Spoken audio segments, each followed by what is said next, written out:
episode 60 of School Librarians United. I am your host, Amy Herman. This podcast is dedicated to the issues and challenges school librarians face every day. As a school librarian in my 13th year, I found myself asking the question, where is the podcast that will help me do my job? I wanted a podcast which addressed the nuts and bolts of running a successful library program. I don't claim to have the answers, but I hope that this is a platform to share resources and exchange ideas. Now is a perfect time to mention that all the ideas and opinions expressed in this podcast by myself, my interview guests, as well as listeners' emails and posts are our own and do not reflect those of our school districts. When incorporating research, I always make sure to cite my sources. So whether you are a novice or a veteran school librarian, this podcast has something for you. I'd like to extend a special welcome this week to listeners Christine in California, Caroline in Texas, Steve in New Jersey, Anne and Kimberly in Michigan, and Sarah in Indiana. A few days ago, Sarah emailed a question. She said, quote, I work in a K-12 charter school in Indiana. My school may be merging with another high school, and we may inherit the other school's library. My question for you and your listeners is what kind of pitfalls should I expect, and what advice would other librarians have for me as a merger unfolds? What details turned out to be important, and what seemed important at the time but just wasn't in the final analysis? End quote. And I posted this question on the podcast Facebook page, and I got some great advice. And I'll paraphrase some of these responses, and some of them I'll quote for clarity. Amanda in Louisiana recommends that each box be clearly labeled with the contents. For example, fiction A to AEG. Another idea is, depending on your circulation software, scanning the books and exporting those files to an external drive, and then once the books arrive, the library staff on the receiving end can remove the ones they don't want, do a batch delete, and then import the remaining files all at once. Carol, also in Louisiana, suggested, if given the opportunity to select the books which would be shipped over, to get copies of which are popular titles or would be replacing older versions in your own library. When she acquired multiple copies of titles, she would hold on to them in storage so that you would have replacements on hand. Carol also said to note in your catalog which books were added during that merge so that when books are weeded, you have a good idea of where they came from. She also said to look for damage when unpacking boxes and to weed before those even get added to the collection. Joy in South Carolina agreed that weeding is a critical step. Labeling is key and, in general, be, quote, super organized. If both collections use Destiny, merging them is very easy. Follett tech support is a great help, end quote. Emmy added that using small book boxes worked best. She said, quote, depending on your moving people, parentheses, tossing boxes, pushing boxes, rolling boxes, and parentheses, it would be better to have lots of small boxes versus having boxes explode books all over, end quote. And she said, that's not fun, by the way. Allison from Georgia said she, quote, weeded like crazy, and the hardest part of the merge was making room for the incoming books. I am so grateful for everyone on Facebook who provided feedback in answering Sarah's question. I welcome you and all listeners to reach out with your feedback, questions, and episode suggestions either on Facebook or Twitter or the email address schoollibrariansunited@gmail.com. If you include your mailing address, your school address is fine by the way, I'll be sure to send you a podcast sticker. And now for today's episode, Genrefication in the Elementary Library, and my interview with Maggi Rohde. Maggi is someone I've always looked forward to seeing again at our annual state conference. I truly value her insight as someone who clearly invests a great deal in her library program. I'm just so glad that she's willing to share some of it with us today. And now, my interview with Maggi Rohde.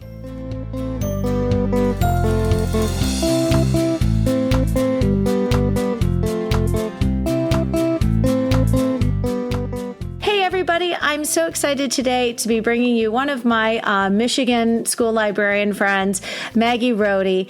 And Maggi, before we start today's topic, genrefication in the elementary library, I would love to hear a little bit about your journey to becoming a school librarian because you were a science teacher. I was a scientist, an actual scientist working in a lab. And before that, I was an opera singer. So I've done a lot of things before I became a librarian. And as I made my way through graduate school and decided that I wanted to, instead of doing the human-computer interaction route that we went through in SI, I came out the other end a school librarian. And it took me a couple missteps along the way. I started as a database manager, and then I became a public librarian, and then I became an academic librarian, and then eventually settled into this position. And it's been a good 20-year shot. I think that, I mean, we all have interesting backgrounds, but I got to tell you, my students would really appreciate if I had a little more professional training when I sang to them.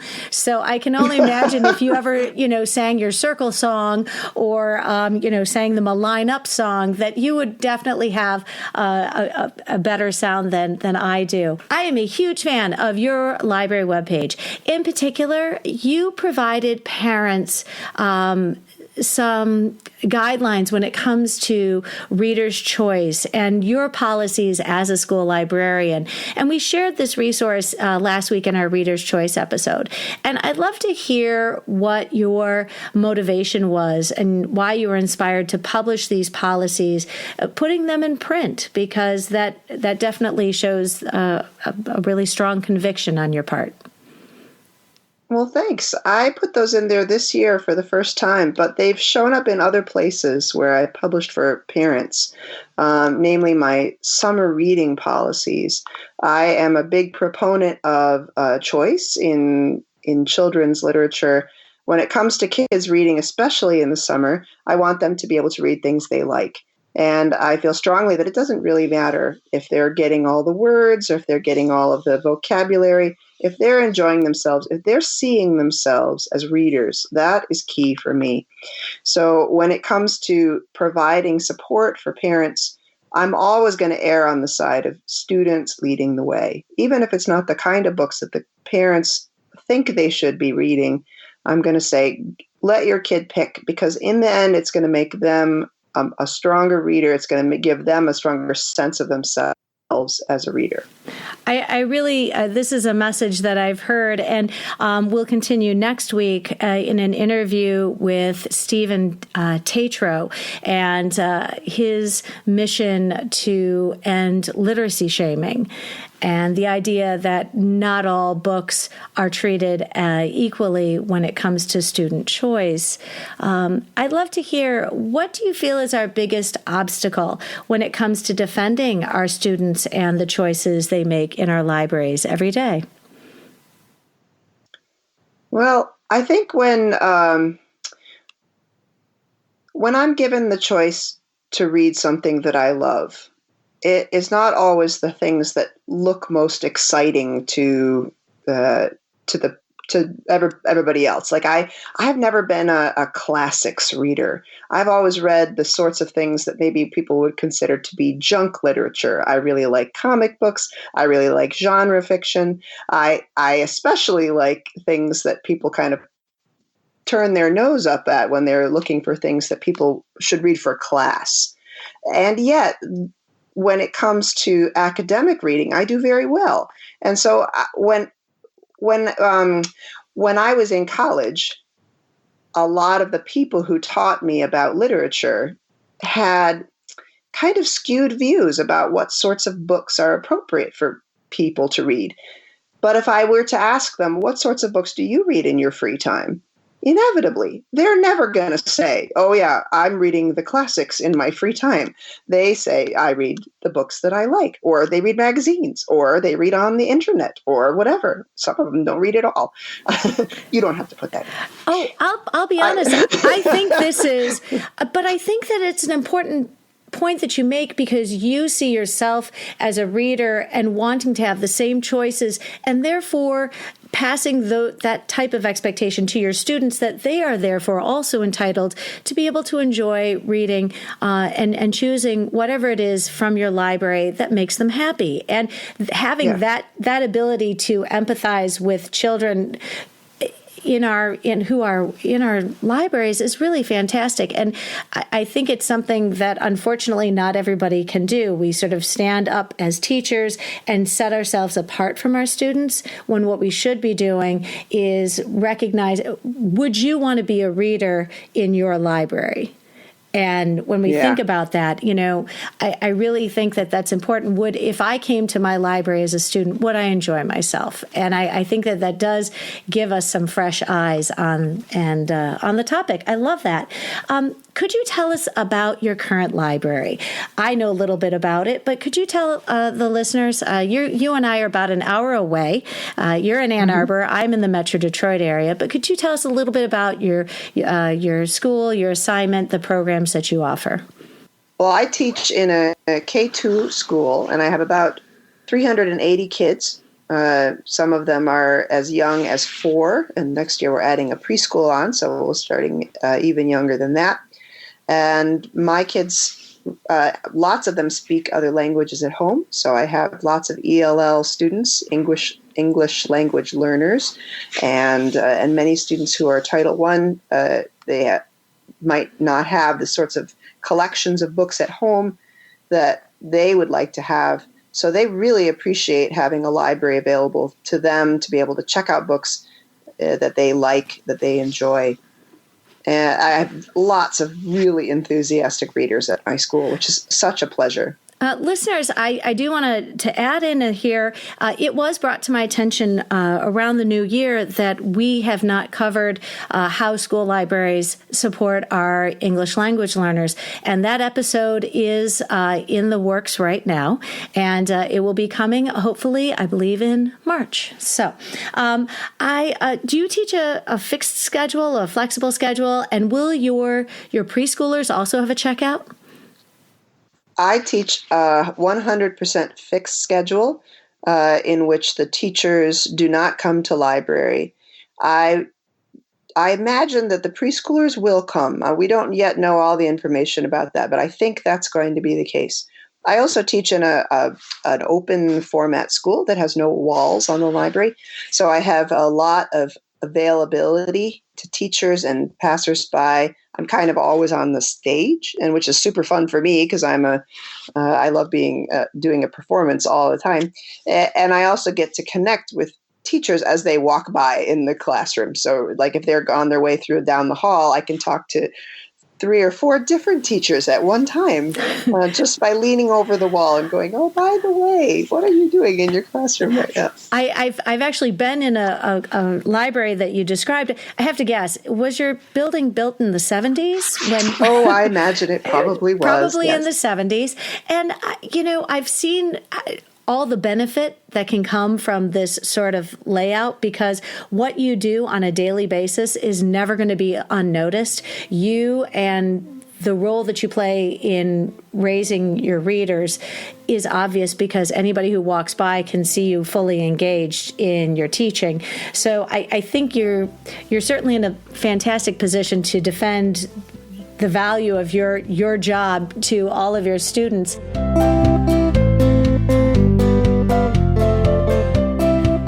Really curious. You, when we talked at our state conference, mentioned that your school library is genrefied. Was it all nicely done for you when you walked into that position, or did you have to start from the ground up and do this yourself? This was entirely my idea, and my specific method for this school, because they're little, is a little bit different than the way I've done it before. I've genrefied a couple different libraries, and I started in the Howell Public Library over 20 years ago with an experiment. I've genrefied their teen library, and then we tracked the checkouts to see what things checked out more frequently, the things that were genrefied or the things that weren't, and it was a clear winner for everybody. But older kids read and use different labels for their books than little kids do. So the titles that matter to them are more things that they would use in their ordinary speech. Mrs. Rohde, I want scary books. Mrs. Rohde, I want princess books. I want books about trucks. And so that sort of thing I had to come up with my own labels based on what the kids need and ask for. So that took me a little while. I wanted to get to know them. I didn't do it right away when I moved into that school, and I've been there for 7 years. And so that really helped me to get to know them as readers, and also the language they were already using. I tried to keep it as natural as I could. And that helps them a lot. Do you have a unicorn section? Because I have been very tempted to create a unicorn section. I have a magical creatures section that includes unicorns, mermaids, anything that's mythological. And that goes at the end of the 398.2s, which if nobody is listening and knows that number, that's the fairy tale section. Of course, of course. So I guess that sort of ties into my next question. When you genrefy, did you focus on strictly your fiction area, but it sounds like it was the whole library. You genrefied fiction and nonfiction. That is right. I mixed it up. And one of the things about kids is that they don't often care if it's fiction or nonfiction, but they are starting to recognize what's real and what's pretend. And it's kind of uncertain whether they're going to know from day to day if a thing is real or not. We have good, interesting conversations about that. But when they want to know if it's a book about trucks, they don't care if it's a story about trucks or if it's a book about real trucks. They just want a book about trucks. So may I ask, is your truck section both your fiction and your nonfiction in the same area? That's a great question. At the moment, they are separate. I am considering, as Andy Plemons does in his library, and he's a Librarian of the Year award winner. So his library was genrefied in this way, and he inspired me to do it. And his is mixed up, so he has the nonfiction and the fiction mixed up together. I was not quite ready to take that leap, so I've done it a little bit at a time. And maybe in a couple more years, I will take the plunge and just go crazy. Well, and I guess that's sort of, I want to follow up on that in a minute. Did you, when you made this decision, was there any sort of need on your part to talk to, say, the administration in your building, or because you're part of a much larger district? Is this something that you ran past anybody first, or did you just go barreling forward and figured you'd ask forgiveness afterwards? As it happened, I'm the one who drove this in my district, but there are other librarians who went faster than me, and they decided to genrefy or ditch the Dewey, which is another phrase that comes up, and they got there first. So we had this conversation in our apartment meetings. Nobody's asking me not to do it, but I'm going very slowly so that the kids don't worry about where everything is, because they're creatures of habit. Even one little thing difference in the library, they notice and they get uncertain and nervous. So I have to go slowly. And I think if I asked anybody, they wouldn't even know what I was talking about. We have complete control over what happens in our libraries at each individual building. And talking to the folks in my department, all of them have different feelings about this. They get to do what they want to do. I want to just say, do you think that your process was made easier because the ages that you were working with were, so for example, I teach young 5s to grade 5. So genrefication would involve, going all the way up to, say, beginning middle grade books. So I don't know, because you have such a focused collection.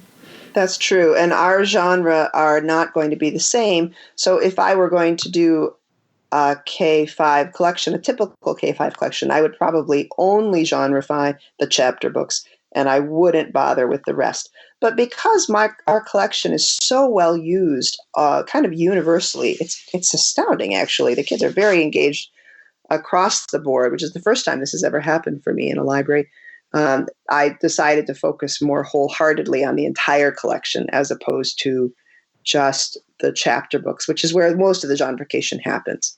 So I think if I were going to do it at a different library, it would look very different. If you were going to do it in your library, it might just focus on fiction, which is typical.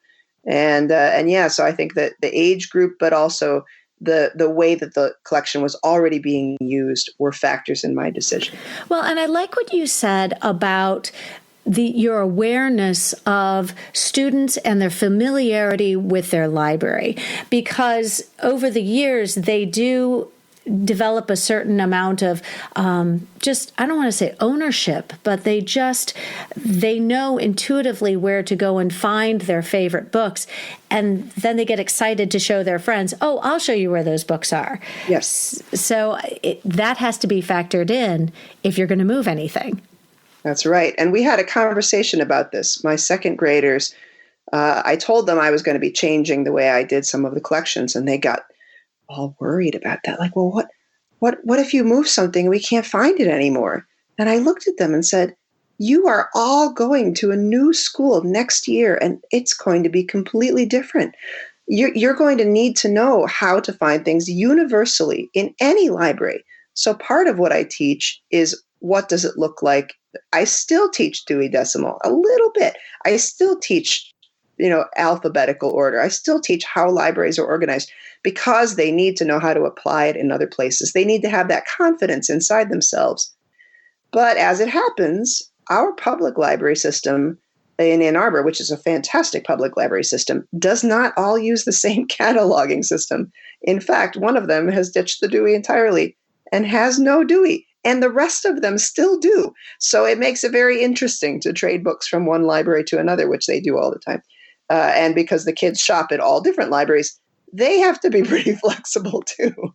And that's very interesting to talk to them about that. Well, and we do, first of all, I want to say, I'm teaching my second graders genre right now, and they're disappointed when I have to then explain to them, because we're not genrefied. They look to me and say, well, where is your fantasy section? Where is your historical fiction section? Where is your horror section? Where is your suspense or adventure section? And it's very frustrating to me that I have to talk to them about spine labels. And I say, well, I don't have a section on mystery, but here's the spine label that you can look for. And you can tell that they're looking at me like they should all be in one place. And I will admit, I do a little bit of genrefication just because I have pullouts. So I have a horror section, and I do so because I feel I need to let students know, if they're checking these books out, that they're scary and they might cause nightmares. So I have sort of a caveat on that shelf with the horror books, and it has a ghost, and it says caution, might cause nightmares. And as expected, they're more excited about reading those books. But I also said to them, I said, you and I have had this conversation. If a parent emails me and says, why are you checking out scary books to my kid? I will tell them that you and I have had this conversation. Yes. And they nod their heads, and they're like, oh, of course. And so I see that happening. I pulled out my graphic novels, and they're in sort of a showcase area in my library because it gets so much traffic. I want to be able to give it the kind of focus that students want, because when they want to see these books, they want them all together and not sort of buried between music and art in the 741.5s. But it is interesting because you mentioned the public libraries. When we teach accessing the OPAC, the students will point out to me, but Mrs. Herman, why is it different at the public libraries? Or why do they put their graphic novels under J, fiction, and you put them under 741.5? And we talk about how libraries are all designed to give the maximum access to their student or to their patrons. Mm-hmm. And they're serving a bigger size, bigger patron group. Can you give me an idea, or give the listeners an idea of how did you sort of outline the steps to get started? You sort of talked about it a little bit. Obviously, this wasn't something you started during your first year in the building. Right. And because this is something I've done at over a couple different libraries, I had a sense of how it would work. I spent some time reading what other people had done. I searched the literature. I looked at library journals. I read on listservs and things that I pulled out over the years about how other people have done their genrefication. I've talked to colleagues who've done it. And especially at the younger ages, I listened to the language they were using with me when they asked for books. So that took me at least a year. I would say don't make any big changes at a new library or even in your own library before you start paying attention to those things. And then I put together a group of kids that gave me some feedback. So there's like my little consultation group. It was very informal. I didn't need to be a lot of information, but these are the kids that use the library most frequently. And that's pretty easy to tell by looking at the circulation data. And they really appreciated being able to give feedback because they like the library and also because they wanted to be leaders. So asking them the question, what do you think we should do about this? Gave them some sense of ownership over their own library. Even if they weren't there for very long, it was meaningful to them.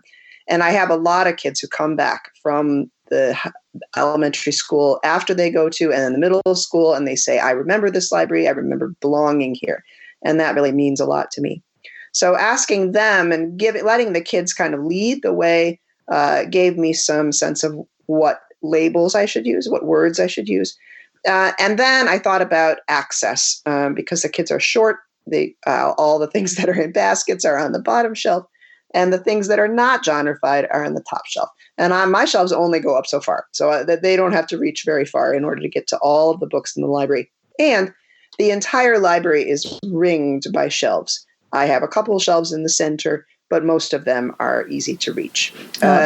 Yeah, go ahead. Oh, I was just going to say, we tend to be very ADA compliant because at the elementary level, because our books we do try our best to keep the books at, really under counter depth, to keep them within reach of a lot of our students. So it really does lend itself. Can I ask, did you visit other people's collections to get ideas from their libraries? I love going into other people's libraries. I will say this is a huge benefit of being in a large district because I don't have to go very far. And because I've been doing this for such a long time, I've been in almost all of them by now. And every time I go into somebody's library, I get new ideas. It doesn't matter how long they've been doing it. So absolutely going to somebody else's library and also just reading about other people's libraries. There's lots of good web pages out there where people talk about their libraries and pictures, so you can get a sense of how they do that. Everybody wants to talk about this process. I was curious, did you incur any sort of expenses? What kinds of, other than your time, which is very important, what kinds of, say, monetary investment did you have to make in this undertaking? Well, because I really like drawing and I like graphic design on the computer, I didn't have to buy anything. I just had to make the labels myself. I had to print them out, and then I had to put them into things. I will say that the tubs they're in are not all uniform. I bought some with the money. We have very little funding at our district for libraries. I think our amount is about $2.24 per kid. And that's books and everything else. So we don't get a lot of money for that. So a lot of it is kind of beg, borrow, steal, ask other teachers, do you have any bins we can have? And eventually those will get replaced with the sturdier ones that I can buy from school supply stores. And I ask PTO, a little bit there, a little bit here. And that seems to be sufficient. Wonderful.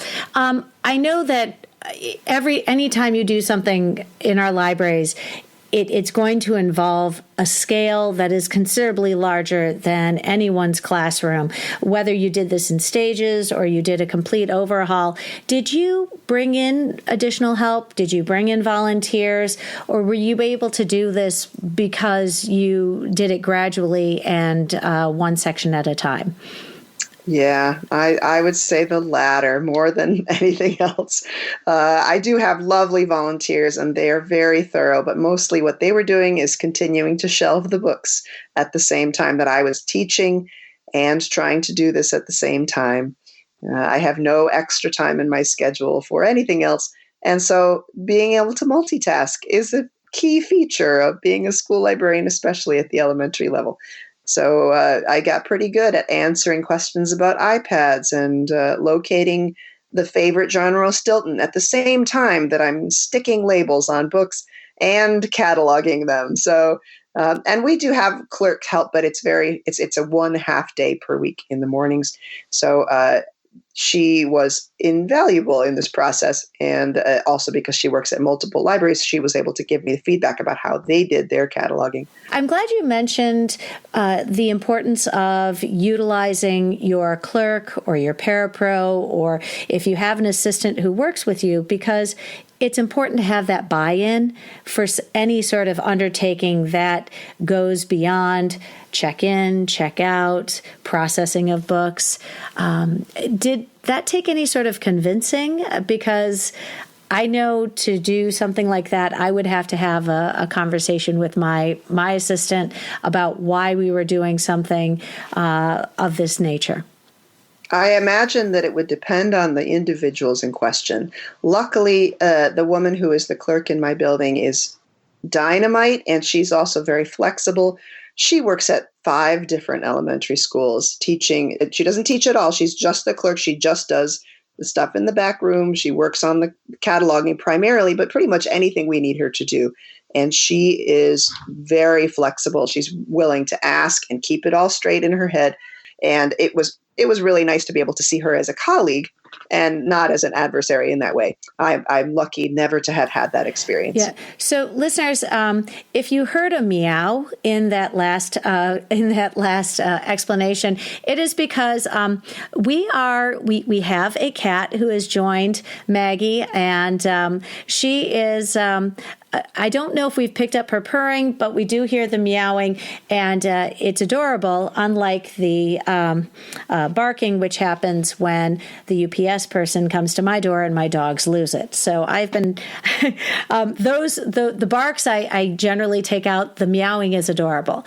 So I appreciate all of this perspective.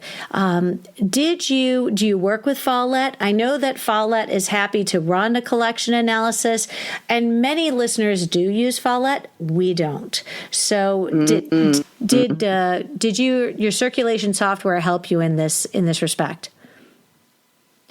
Yeah, I will say that Follett is great. We really love having that resource available to us. We get training every year. They come to our district, do training, especially for us, about how to use our catalog software. I just can't speak highly enough about them and their willingness to learn from us as much as we learn from them. So that is a great relationship. Kudos to Follett for providing the connection, the title-wise analysis, and also the ability to kind of target that at making our collections better and stronger.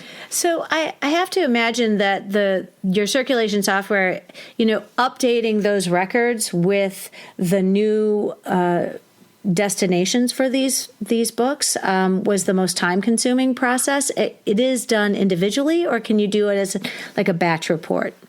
My understanding, and I will tell you that my clerk kind of gave me some clues about how to manage this, is that there's a secondary location in our catalog. So the Dewey and the spine label stuff stays.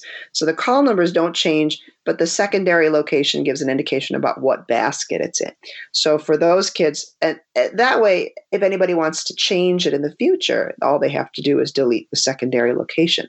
So that really helps. The secondary location is the place where I look at for me, I will say that my kids are not using the catalog a whole lot because they are 6, So learning how to use the catalog is a process, and I let them know where things are more than they look them up.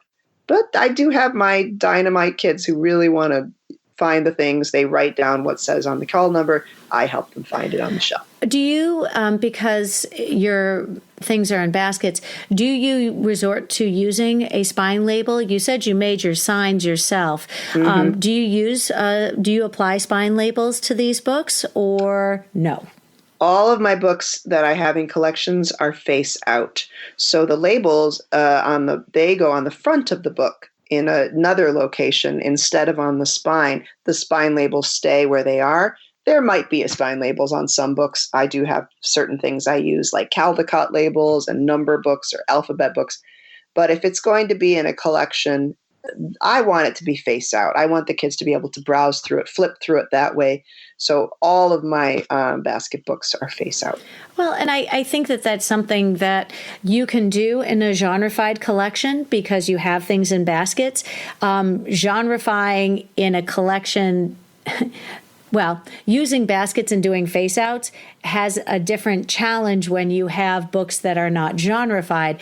I tend to do a lot of fan-outs up on top of our bookcases, and then you have that unfortunate sort of domino toppling over of your books, and it happens, and I don't care because the more you can face those covers out to the kids, the more excited they get about their selections.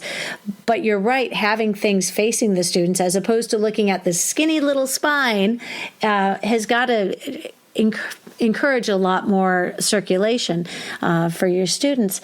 I'm curious, you mentioned this a little bit. Did your teachers pick up on this? I have teachers who come through my library, and oftentimes when I'm not there, because I work in multiple buildings, and they know where to find the books they need, and they can help themselves. Have you had any sort of communication with your teachers about, oh, by the way, we're genrefied now? Well, as it happens, when I have done the things that I've changed, very few of them notice. I would not say that they are great library users, not for lack of wanting to, but just they're so busy. We also have a lot of brand new teachers in our building this year. So I took the advantage to explain to them how to use the catalog, how to find things that way. And then mostly what I do is tell me what you want. I'll pull the books for you and I'll deliver them to you. Right. As opposed to having them come into the library and try to find things. It's really hard for them. They just don't know what to do. Right. I suppose if I had more teachers that had worked in there more for longer than 1 year, then they will start to develop an understanding about where things are. I always feel a little validated because our retired teachers will eventually come back as guest teachers and they sub in the building.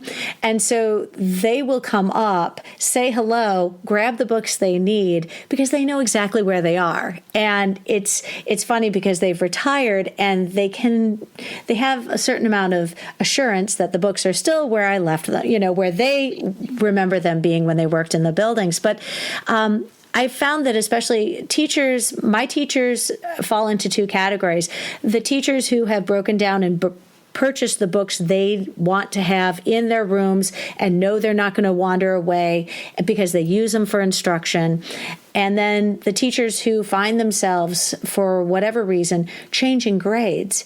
And when you change grades, whether it's a decision you made or one that was made for you, oftentimes utilizing the resources in the library is important because you just don't have that classroom library built up yet. That's a great point. Because we had so many new teachers this year, we were able to get some extra money from PTO to build classroom libraries.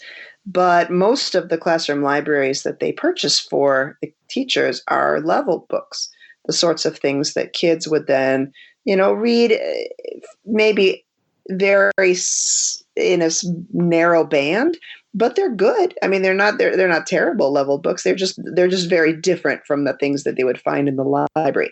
So usually what I do with those teachers that are struggling to have enough in their collection is I'll just say, let me pull together a collection for you. Let me give you 50 of my best books that most second graders would like to read or most kindergartners would like to read. And you keep those. And then we'll rotate them. And next month, I'll give you 50 new ones.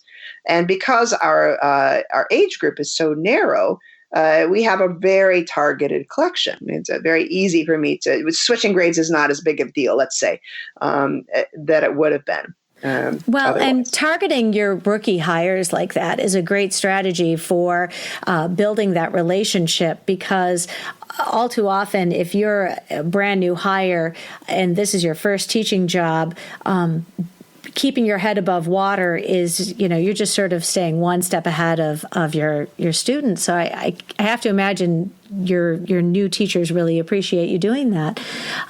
You've been tremendously helpful, and I really. Would you like to give us any last bits of advice before we say goodnight? You mean specifically about genrefication? About genrefication, sure. In the elementary library, there's one section that is always sorely neglected, and it is for one of the reasons that you described. It kind of gets tucked in between two other numbers in the Dewey Decimal System, and that's the fairy tale collection. Inevitably, our fairy tale collection is much beloved by children. They often don't get to see it in the same light as they do the fiction that they come to know and love, because it's kind of buried back wherever it happens to be in the Dewey collection. So I have always pulled out that collection and moved it really close to the picture books and made it a highlight of the library. Wherever I go, that has made a huge difference in children's love of reading fairy tales. They develop a really strong sense of vocabulary by reading fairy tales. The illustrations are significantly, higher quality than an average picture book. And it just really gives them a broader sense of the world because they see patterns in a way that they don't. And then that is true for all ages. So I would recommend to all librarians, give your fairy tales a break, bring them over to a different section of your library, put them in just as prominent a collection as you would your graphic novels, because those are the books that the kids really are going to love. Just have to give them a little bit of a nudge in that direction. We could talk about this for a very long time, and my to-do list now has just gotten much longer because fairy tales oftentimes I keep intact because I just don't even have an idea of where to start. Right. And many of these books it doesn't help to look at the copyright because they're timeless stories. And so I think this is going to have to be a conversation for another day, but I love this. Can you give listeners an idea of where to follow you on social media? It would be fun. I'm primarily on Twitter. You can find me there at mama_librarian, but you can search for me all over the place. I have a Tumblr, Books for Squids, and I'm often available at conferences or on social media reviewing graphic novels because that's my primary love. Well, I really, truly appreciate you sharing your expertise with us. Please tell us the name of your cat before you leave. Yes, this is Newton, as in Isaac Newton, and we call him Newt for short. I love it. Our first cat appearance on the podcast. Maggie, you're very kind. Thank you so much, and have a wonderful evening. Thanks so much, Amy.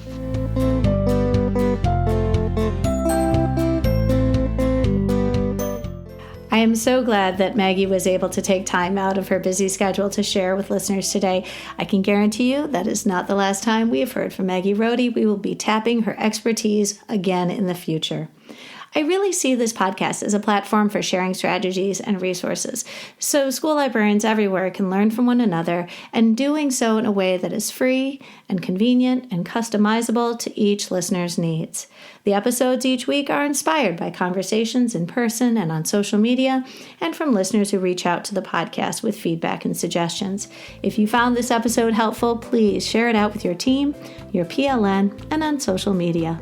The topic of our next episode will be Let's Stop Literacy Shaming, and my interview with Stephen Tatro.